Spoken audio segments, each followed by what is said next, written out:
All right, guys, welcome back. This is our second podcast, In the Ring with John Cole. And today I'm like super pumped because not only is he a friend of ours, but he's an amazing top-level jiu-jitsu guy. Probably needs no introduction to anybody, but Andre Porfirio. Porfirio, I always mess up. Porfirio. Porfirio. You know, Italian style. Italian style. I think so. Yeah. So guys, this is exciting for us because I think a lot of people had the chance to train with Andre this week, and I thought this was the best way for people to get to know you as well. So, Andre, we're gonna let you take it away. Maybe tell us a little bit about like your, not only your background, but like some of the accomplishments you've had in jiu-jitsu, and basically who's Andre Porfirio.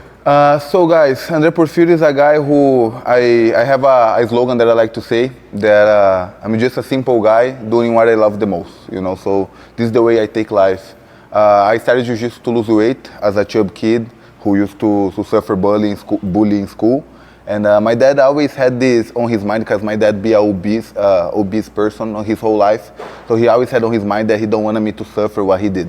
Mm-hmm. So he always put me in sport. I did soccer as a kid. I did Muay Thai as a kid. Oh, you did Muay Thai too? I did. I understand more about Muay Thai. All right. Karate, everything. Shotokan. Nice. And then, but only jiu-jitsu, swimming, but only jiu-jitsu I actually found myself, right? So I started to lose weight, and then with 3 months training, we did our first competition, and then I went there, got smashed, but I had so much fun. And my dad, he told me that he also found a purpose to his life, that his life was a big mess at the time, and then he found a purpose, like, okay, let me help this guy to be a champion. This was the purpose of his life. So how old were you there? I was 13 years old. So literally at 13 years old, you knew that this was something you wanted to do. You wanted to be a champion. Like, yes. Did you know at the time what that entailed?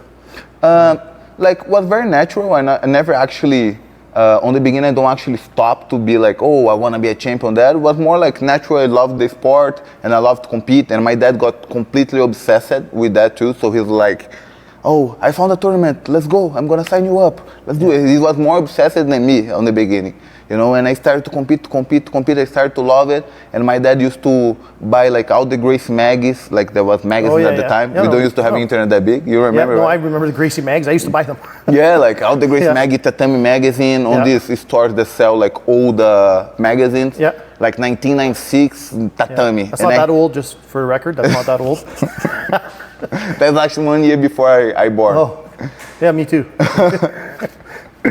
And then, and I always love it to read the magazine and to see what happened. So like I learned a lot about the jiu-jitsu history, not only on the historical side, like about Mitsu Maeda and Helio, but also like who is the world champions 1996, all these guys, all the history of jiu-jitsu. So I got obsessed with.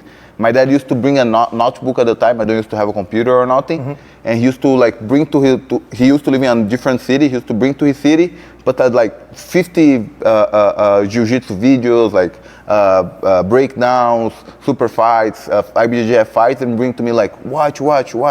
And then I was like watching and going crazy about it. And then this is how it started. And then from there, like I started to compete, have better results. We finally moved I used to live with my mom. I finally moved to live with my dad to be able to train at Cicero Costa. At the time was with the best guys, the Miel brothers, Leandro Lô, Murilo Santana. And there is when the things started actually to get more serious and more professional. So you said you trained with the Miel brothers. Stuff like what belt were they when you started? When I started there, they were purple belt. Oh, that's cool. They was purple belt. Actually, I have a picture that just pop out on my Facebook. Yeah. The day they got the brown belt, and I was there on the picture too. Oh, that's awesome. I was a kid. I was like 13, 14, but I was there. And did you look up to them at that time? Like, were you like, oh, these guys? Yes. I actually remember seeing them compete at that ADCC in Abu Dhabi. Yes. I remember seeing them compete. They was like at the time they was the top guys. Like they as a purple belt was more famous than a black belt world champion. They was more famous than anyone. They was making more money than anyone. They had more fame than Leandro Lô at the time, the beginning, in 2011, 12. Even Leandro Lô already being a black belt world champion. everyone used to go at Cicero to train there because of the Miel brothers. Yeah. Leandro was just an extra at the time. Yeah, they had no idea how good they was for sure. They had no idea. Yeah, I have to apologize. I'm sweating here. For those of you who don't know, before this podcast, I want to say I was training, but it was more like surviving for my life. I'm also at too. Like I did the 1 hour round. Yeah, he did 1 hour rounds. I did a 10-minute round with him, and it was, exciting. Trying to survive that. No, but John fought the whole fight. This like I give a lot of value to that. Because a lot of people. He's being very nice right now. It's like, a lot of people like after get tired, just open up and let you submit them 1 billion times. But John kept fighting for his life. That's the most important. That's the most important. Everyone's really enjoying the week so far. It's awesome. I'm excited because people are going to be really excited to hear kind of your background and your history, right? Right. So how long did you train Cicero?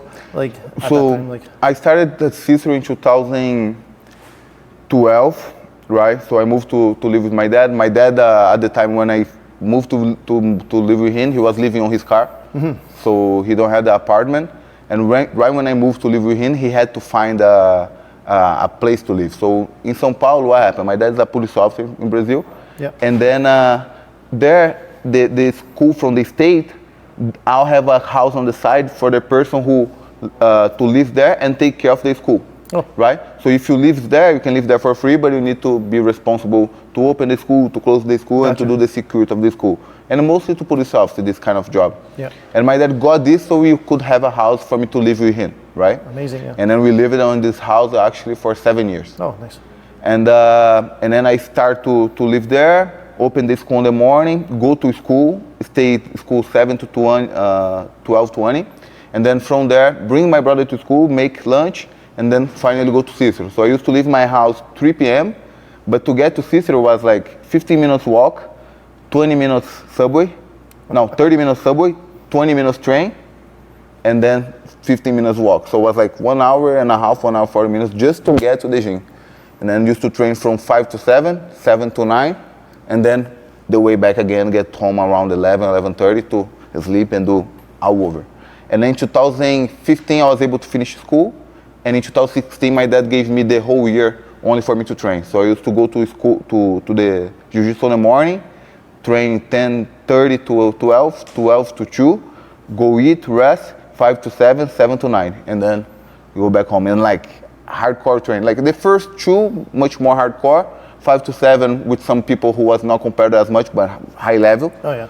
And 7 to 9 even more chill, but also with all black belts, brown belts, really good level too. So a lot of people talk about that gym specifically in São Paulo.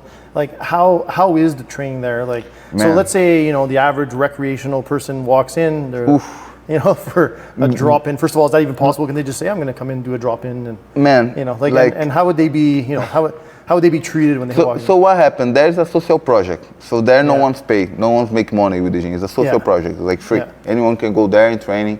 Don't have to pay nothing.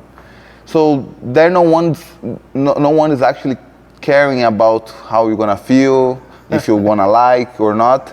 Yeah. If they care about if you wanna train, here you're gonna be good. So come train. Find your partner and train. And then you got to the gym there, no one will receive you. No, I don't know nowadays. There's no front desk? No front desk. There's no one at the front desk? Nothing. To welcome you? Nothing. You're going to get there, and then if you be maybe someone from the mat's going to be, hey, what do you need? Do you need something? What do you want? Why are you here? Yeah, something like that. And then you're going to be, would like to train. Like, okay, the bathrooms are there, you can change. You can come on the mats. And then you're going to get to the mats. At the time when I was there, used to be 1 hour free drilling. Like you grab a partner, the partner that you want. So this was every class like this? Like every class. And then I can do 5 minutes wherever I want. Yeah. And you do 5 minutes wherever you want. No one teach you nothing. Yeah. You just do whatever you want. Oh, but what about if you don't know? Then you take someone that you know that is good. Bro, let's do the technique today, John. Can you teach me this pressure pass you did to me yesterday? And I'm going to be, okay. So the guy will teach you. And then for the day, you'd be drilling that what the guy teach you. And or if you'd like, this guy's really good with Kimura. I would like to improve my Kimura. Go there, I had a guy there that we call him the Master Kimura. He was so good in Kimuras. Yeah. Thiago, can you please teach me your Kimura? He'll teach you the details. And then on your 5 minutes, you'll be repeating. So one would learn it with the other every day. you'd get new information from different people from around the world, not only Brazil, but like I met people from Canada there. Right when I moved there, I had a guy from Canada, from Montreal, no, from Ottawa, Montreal. His name was Mitchell McDonald, and you know him? I think so, yeah. Yeah, so like Mike McDonald? Mitchell. Oh, Mitchell. Mitchell McDonald, and he was there. He was really good in omoplata because he used to train with Clark Grace for a little bit, and I learned a bunch with him. Yeah. So I used to learn a little bit. Oh, today I'm gonna. I was thinking about the memes there. Where he's in the cartoon, that omoplata, and he's got nice hair. Yeah, and he's doing.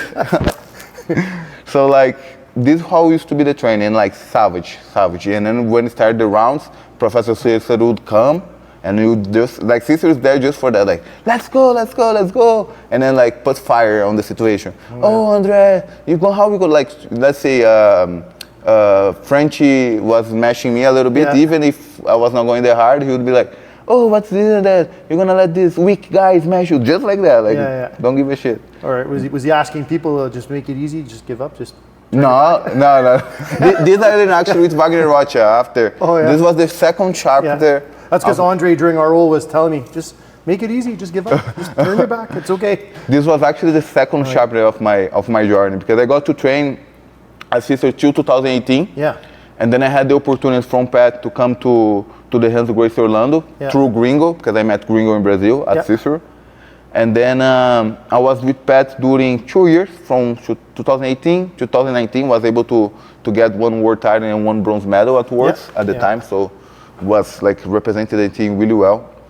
And I ended up also as a brown belt, the first one on ranking gi and no-gi in the world. And then I felt that getting close to a black belt, I felt that I needed that experience to be in a big team and learn with someone that already made it. So my goal was to go to Atos, but it was too far. I didn't have that much of money. I also don't have that much, at the time I didn't have that much of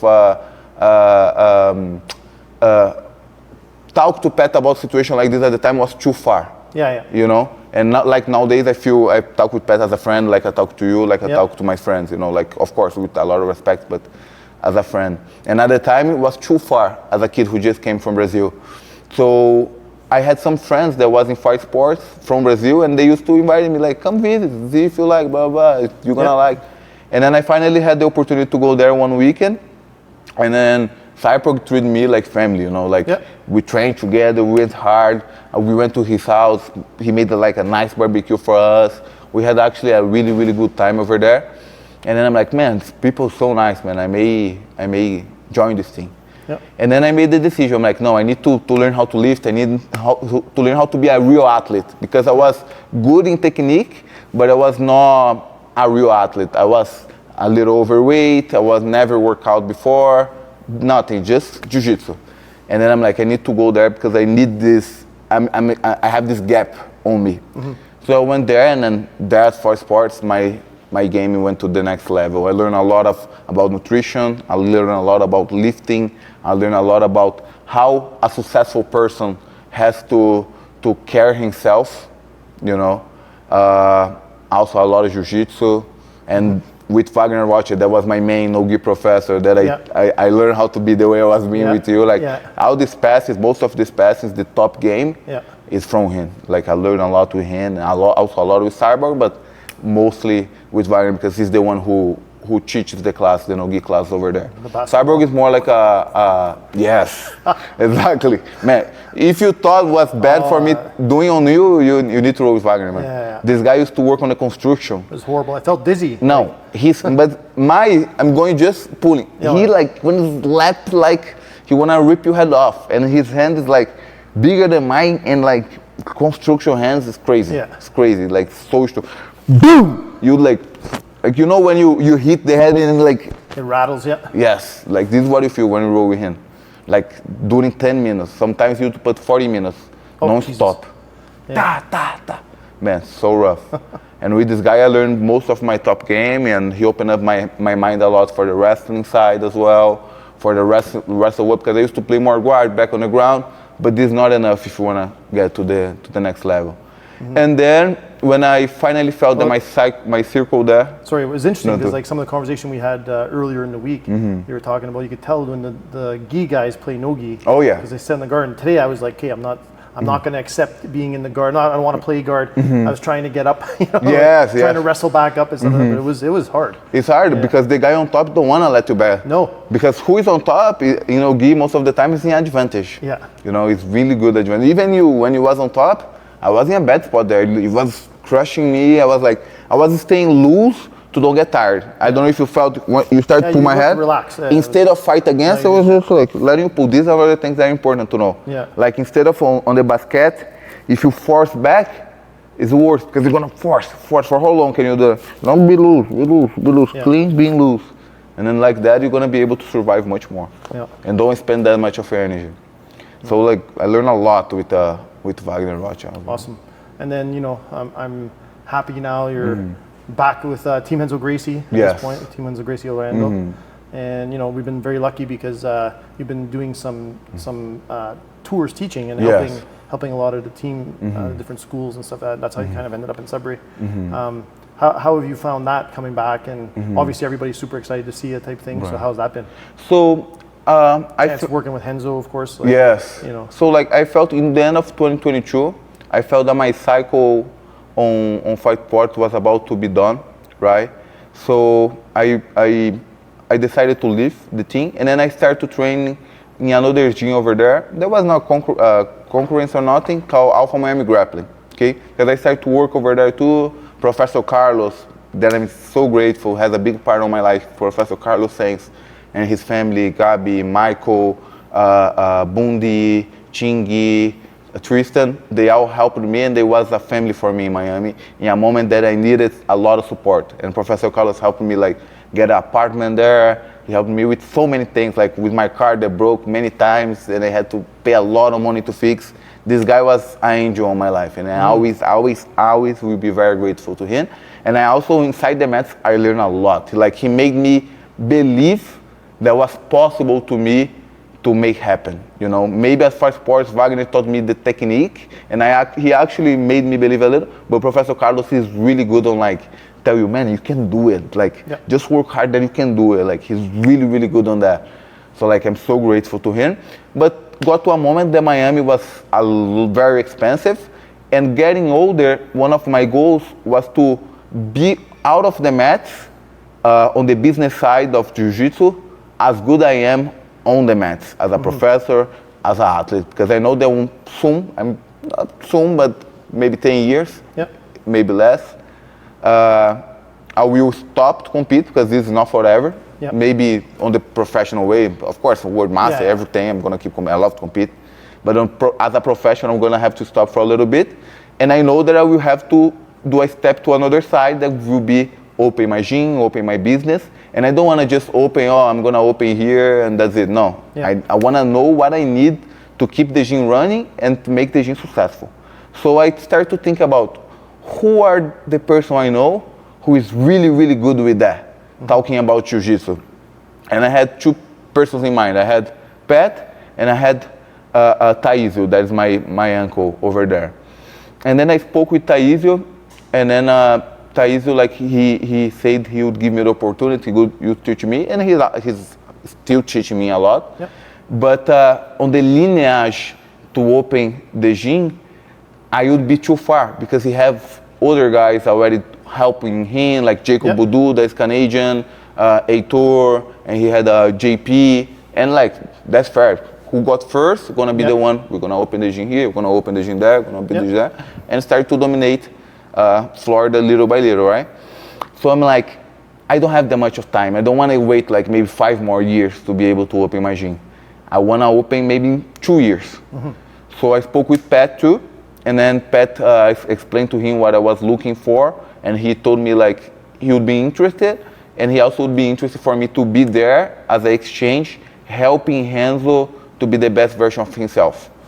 So my main mission with Pat, of course, this, like I told you, is an extra that I will help everyone, and I love it to do that. But I also know that my main mission is right there in Austin right now with Gordon Ryan, John Danaher, training over there. And this makes me happy because I know he's training with really good people.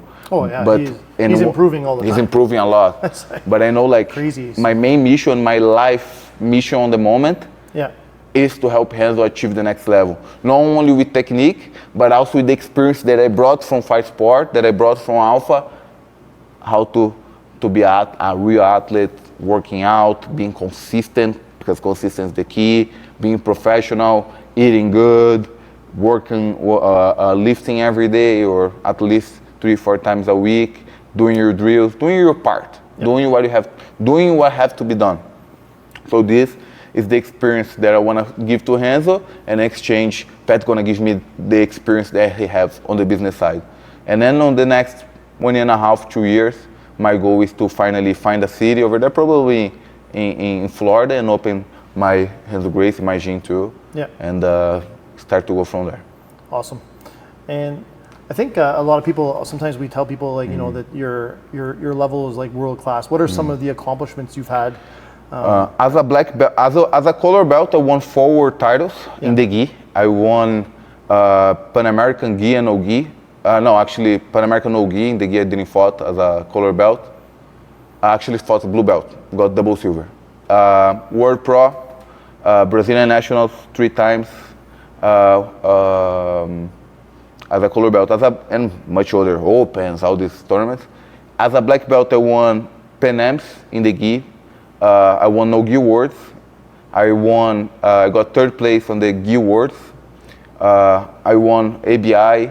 I won a lot of, because in the last 2.5 years, 3 years, I've been competing on the no gi scene a lot. So I've been competing all these no gi tournaments, like so. That's major in America. Zapatero Invitational, I'm the current absolute champion. Mid-US finisher sub only, I'm 3 division champion. Enigma sub only, I'm the champion. Finisher sub only, I fought some super match there. I have 4 bronze medals at the ADCC trials, and this year finally got invited. So a lot of things happening, and a lot of opens. Opens we don't even say because so many. I got first on my division, best in the year in 2021 on my division in the gi, black belt, top 10 in general no gi, top 2 in no gi on my division. So a lot of good accomplishments. Super impressive, like super impressive. But that's a lot of work. Like a lot of work. Like how many? Like I can say for sure. Like, you know, every time you come and visit, even in a recreational gym, you're putting hours and hours a day on the mats. Like you've been here. What day are we today? Today is Thursday. Thursday, yeah. So you've been literally here since this morning. Like, you know, there's morning classes, noon classes. You're doing all the classes, plus you're training with people on the side. Like, how many hours a day or hours a week do you think you put on the mats? How many hours a day? Hours a week? Not even the lifting. Just jiu-jitsu. Just jiu-jitsu. I would say in a regular base, like for example, I'm gonna do the camp to ADCC at Atos. Yeah. So there I'm not gonna be focused on teach as much. Yeah. I may get 1, 2, maybe 3 privates per week, maximum 3 per week. Yeah. So my routine there gonna be pretty much it. Like I know the train there at 7 a.m. The competition class is 2.5 hours. Yeah. So 7 a.m. till 9:30, and then I'm gonna probably get one time during the day to get 1 more hour, 1 more hour and a half only to drills. Only drills, plus, so there's already, let's say 1 hour and a half. That's already going to be 3-4 hours, plus night class, that's 2 more hours, 1 hour and a half.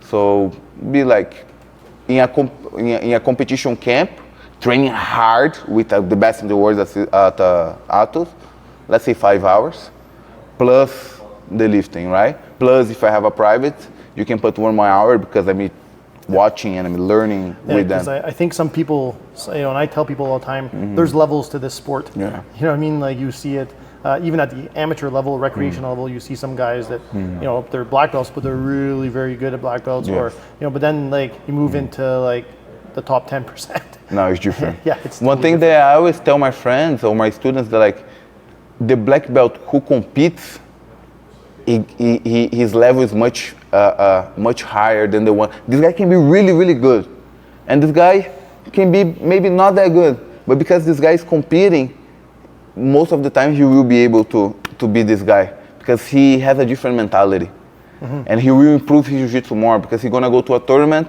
and then he's gonna do a mistake that you don't see in training. Yeah. And then he's gonna make a mistake, and this is gonna hurt him so bad. And he's gonna watch the video. He's gonna no, I never more this is gonna happen to me. And he's gonna work at the gym to this don't happen to me. So he's closing a gap that this other guy that don't compete never gonna have. So this guy always will commit maybe small mistakes that he would see if he went to a competition, but he actually will not see because he never went there. So this guy will be learning a lot, and this guy will learn, of course, too, but not on the same way, not on the same pace than the other guy, than the competitor. Because I know, like, we get people all the time, and they'll ask, like, how do you get good at jiu-jitsu? Like, because people always think they're looking for like this secret. Yes. They think like there's got to be like this move or this way of training, and like what's your comment to that? Like, because I know like a lot of times what I tell people is like there's no secrets. It's like when you pass guard, you're even at the higher levels, they're passing using like what we call high percentage passes, yes. like good passes. You're just better at it. Yes, exactly. But do you think it's like a matter of repetition, drilling? Yes. Just hours on the mats? Like hours on the mats, a lot of repetition, and also this I always tell the students too. Not only, for example, you go to school here. How many hours you have a son, Dave? Yep. How many hours he stays in school daily? Yeah, so probably about 6. 6 hours. Yeah. When he got home, he always have what? Homework, yeah. So like same thing here. Sometimes people think that we'll come here 1 time per day, 3 times a week, learn for 1 hour, and they're gonna be good soon. No, you need to put the work. If you come here, you have just 3 times a week, you need to go home, watch mats. Now with BJJ Fanatics, makes so much easier for you to watch instructionals. But I don't have money. Have a lot available on YouTube for free. Watch whatever have there. Like, they don't even have to be BJJ Fanatics. If you put like flow grappling, or even like go to YouTube, that's free. But half guard pass, let's say, and then we're gonna have a bunch of options there. Study, watch mats, like remember the magazine. I learned a lot on the magazine. Yeah. People don't know that. I learned a lot reading the magazine.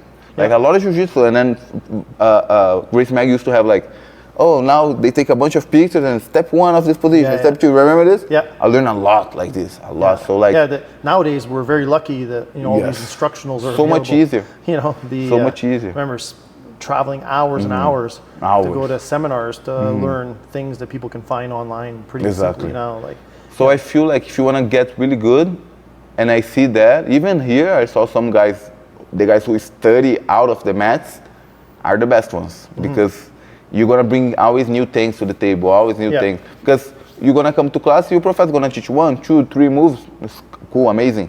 And then every day you're gonna teach 1, 2, 3 moves. But if you go to internet, you can be like, how many hours you can be there learning. You can watch 1,000 moves.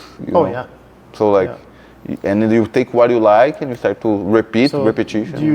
Do you think that, because obviously the internet, as much as there's a lot of good jiu-jitsu out there, I don't want to say there's bad jiu-jitsu, but maybe things that are not as applicable to people. Like, what are your thoughts on some of that stuff? Or man, it's hard to say. Like, I know, like when we talked to Professor Pat, he's always saying like, look at world champions and what they do.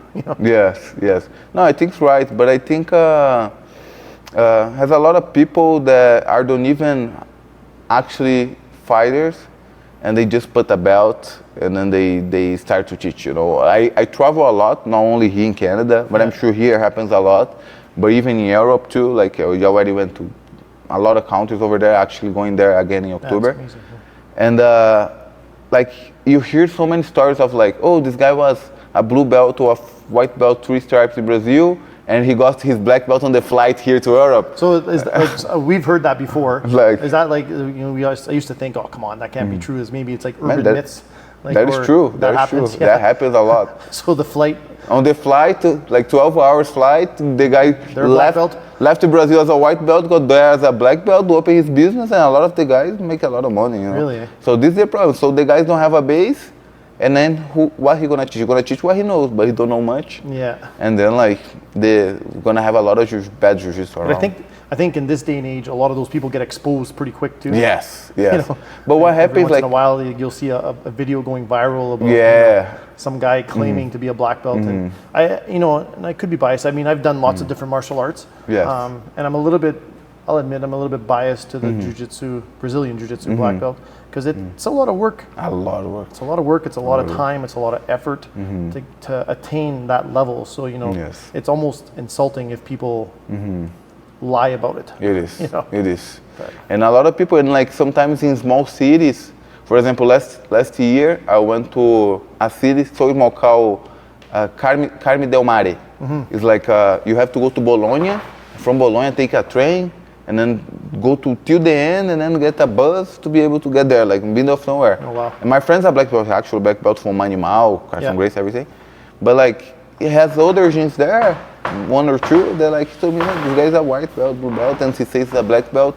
But he's small city, people don't understand, and he's Brazilian, don't speak Italian that good.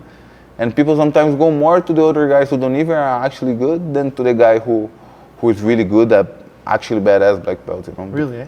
Because like the other guy is good in business, know how to talk, it is Italian, and then like he's able to make this person head, and who don't know nothing, he looked to a guy who knows a little bit. For him, like you don't know how much the guy actually know or not. In a small city, the guys actually can dominate.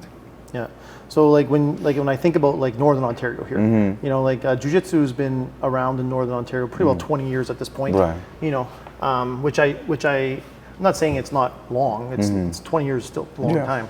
But you look at some of the more established academies like in Brazil and in the States that have been around several years, several decades. And you walk in, I even when we go train in Brazil and Rio, Gordo's gym, oh my God, I think there's more black belts than colored belts. Oh yeah. Oh yeah. And it's been around so long.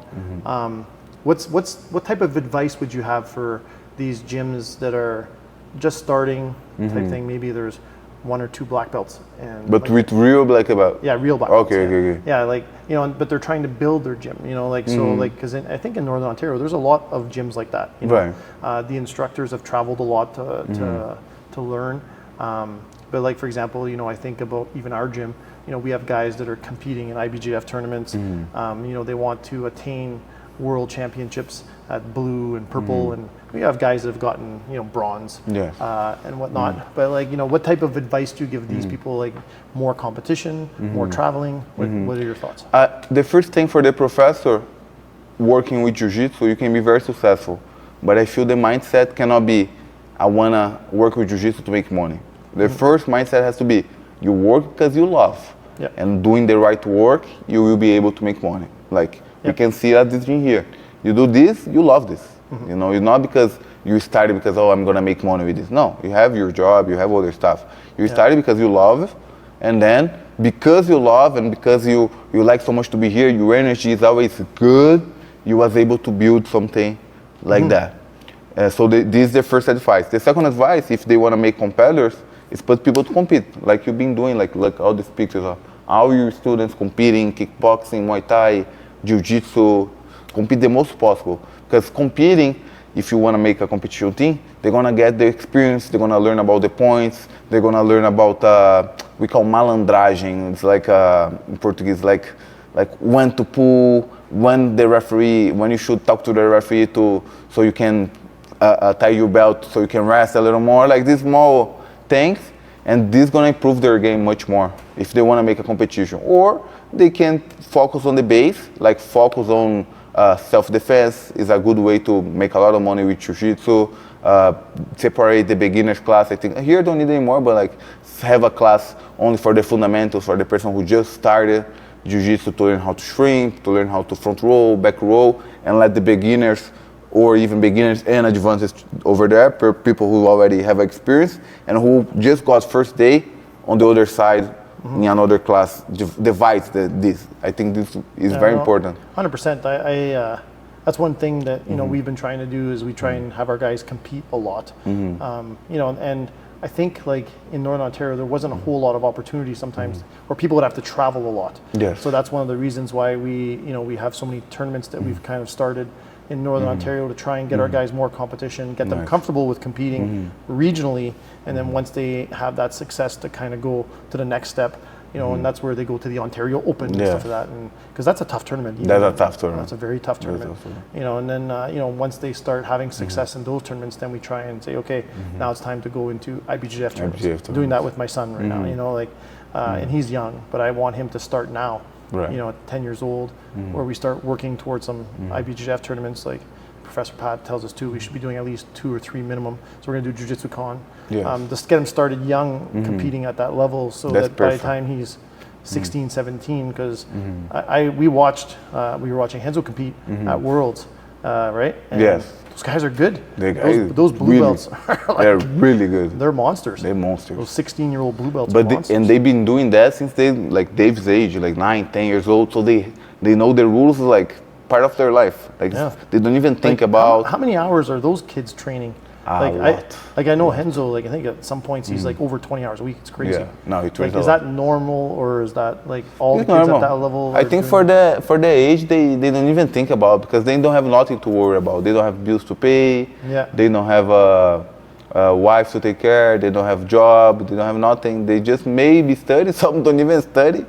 Maybe homeschool and train. So and if they actually love what they are doing, they just will choose to be on the mat. Because we have a competition class for our kids, and we try to bump them up close to 10 hours a week. Right. And it's a lot of time for them to be on the mats. Oh yeah. And we could see like definitely in the last 2 years, I can say for sure there's been a big improvement in the kids level, and as they get a touch bit older, we're adding hours. Right. They get a touch bit older, we add in more hours. Nice. So, but by the time they're 14, we want them on the mats like 15 to 20 hours. That's really so good. that they're competitive at that age, hopefully. And I think you get to an age that where they gonna choose themselves, like, Professor John, can we train together here at this time? That like now is Danny's doing now. Yeah. Like you can see for Danny, same thing. Like he have the class, but he wanna train extra. He wanna train Sunday. He wanna train, and this is gonna happen. You see, we have all these guys that come in all throughout the day. Yes, exactly. Right? They're coming in and And training. here you have a big diversity of training too. Oh yeah. You have the heavy guy, you have the extra heavy guy, you have the small guy, you have the technical guy, you have the strong guy, you have the everything. Man, you have everything. Gi, no gi. It's interesting because some of the guys here too, like they have different interests. Yes. Like some, not just no gi and gi. Some of the, even in the games. Yes. Like in the gi, we got the guys who love the lapel game. The lapel game. Even now, no gi. Even this, you have the guys who like the IBJJF. You have the guy who like it. Oh yeah. You have the guy who likes submission only. I know. We're gonna see a lot more of the covering the mouth. I Oh, was yeah. trying it today. Oh yeah, I saw. Is that something you would do from the bottom? And what's bothering me? Okay, it was good. Because I was trying to breathe on my mouth, and he was in. So I'm like, man, let me just stay calm. I'm gonna smash him. Yeah, let me just stay calm. You're gonna let it go. You're gonna let it go. But what's bothering me? Yeah, I got a feeling we're gonna see a lot more of it in the classes. That's good. That's good. Yeah. Because you bother the guy, you make the guy tired, make the guy suffer. It's hard. It's hard to focus on anything else sometimes. Yeah, you're already tired, and then you wanna breathe, and the guy don't even let you breathe. You're like, oh my goodness, man. Yeah, for sure. So what's next for Andre? What are obviously the man, I feel very honored that I've gotten to know you over the last few years, and see big changes in not only as a person, but in some of your successes that you've had over the past few years. So it's very exciting, and now it's very exciting that you got the call for ADCC. Maybe talk about that a little bit. How did that go? Man, what happened there? I was in Miami, and I was having to work a lot, even out of Jiu-Jitsu. I was working a little bit with. I have a friend of mine. He organized events. So, for example, you a guy who has a top model company, and You're a model? No. Like, for example, let me give a better. Let's say you're the owner of Tiffany, and then you wanna show a new product. Yeah. But you need to take some pictures with the beautiful top models with the Tiffany, and then at the beach, blah blah blah, and then. I used to help my friend. He's the guy who he's the producer.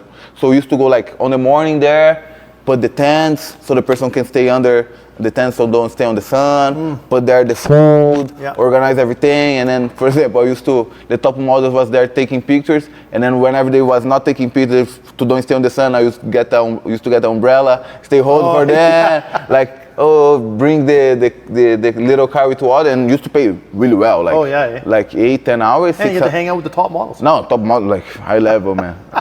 And like 8-10 hours, $600. So I'm like, man, it's a good job, and every day. Because you told me Miami is Miami. Oh, Miami is Miami. Miami is Miami. And I used to work with that and then train, and then sometimes it was like from 6 a.m. to 5 p.m. and then after have to train after. So it was being tough, but I was doing to be able to pay the bills. There it's very expensive. You get an apartment. I used to be close to the beach. To get an apartment there is expensive. Gas is expensive. Food is expensive. Everything's expensive in Miami. Insurance. And so I had to work. And I was training here and there, but not actually like this, living on the mats, like the way you should be doing. But I'm like, I'm going to go to the trials because I have to go.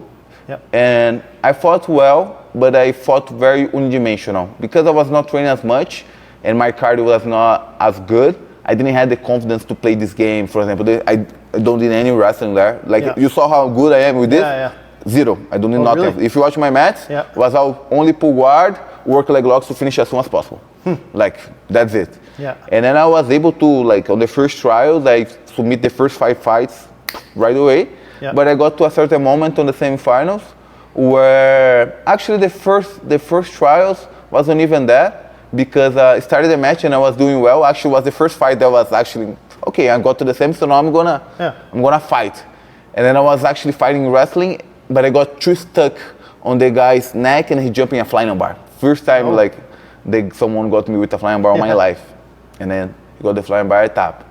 And then I went to the second trials, and I same thing, fighting good. Got to the semi against the same guy. A guy who I had beaten before, Gabriel Almeida. And he's on the list. Yeah, he's on the list. He's a friend. And we actually, after that, we went to training. He came to Miami, we got to train. And I felt during the match, fighting with him, that he was more prepared than me. He was more ready than me. Like, physically, he was much more ready. Like, imagine the way we train today.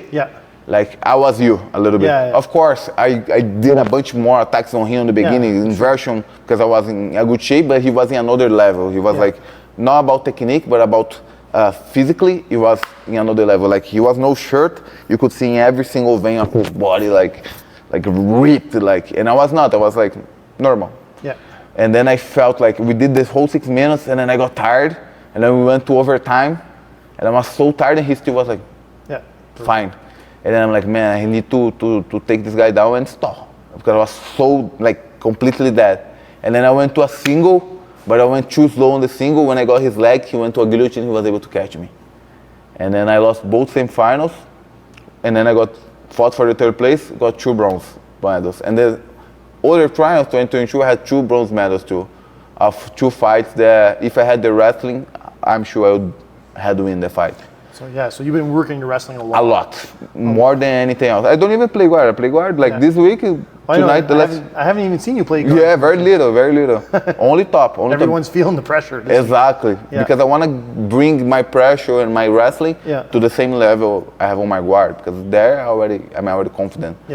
And so after the trials, then when I decided, I'm like, no, I need to change that. I need to go somewhere where I can actually train a lot. And then I spoke with Pat, and also the thing to learn about the business.